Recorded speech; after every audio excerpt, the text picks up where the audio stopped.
Well, since most jobs have you interact with others, problem solve, and complete tasks, you can get your work done faster if you really know what you're doing. That's how ChatGPT makes your job easier. When was the last time you encountered a problem at your job? Every day. When was the last time you had an issue or you were scared to have an issue because of a communication problem? All the time. So Chat makes your job easier by doing 3 things: by education, creation, and analyzation. By knowing what to do, by doing it, and understanding why you did it. So let's go to the chat for an example. Let's say I'm doing some job. Let's say I'm a warehouse worker, and the only thing I do is I move boxes from one end of the warehouse to the other end, and I put it in a truck. There's not much room for AI, isn't there? You barely communicate with people, and all you do is just move a few things. Well, you may not be right. Start with education. Which problems do you have? Maybe it's that your back hurts. So go to chat with the problem.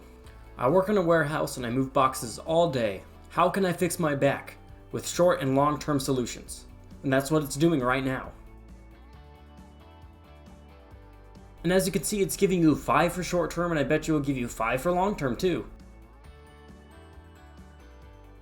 See, it's giving you even more than 5. It's giving you 11 things you can do for long-term back relief from working in a warehouse, which seems far from AI. Or maybe management just isn't hearing you out. They don't care about warehouse workers like you.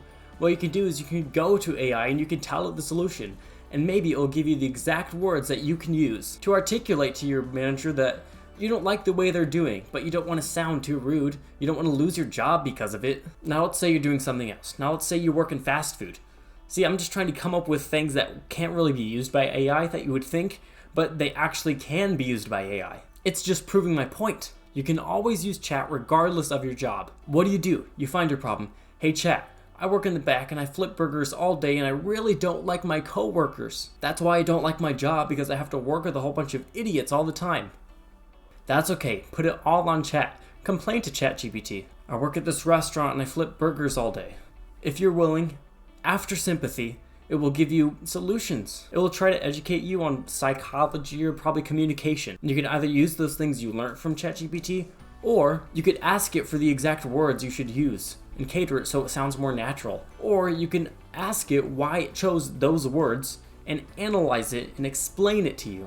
No matter what you do, chat can help you. If there are people involved in your job, if there's a task, or if there's any problem, it can help. All you have to do is find out what your problem is, ask it to educate you on it, or tell you specifically how to solve it, and analyze why it would do it that way. That's it for the short video. If you liked it, make sure to give it a thumbs up. It really helps the algorithm understand that helps people like you, and maybe you can make a difference for someone else. If you want to further increase productivity with chat, check out this video. If you find yourself liking these type of videos, maybe subscribe. It'll help other people find this channel and give value to other people too. Until next time.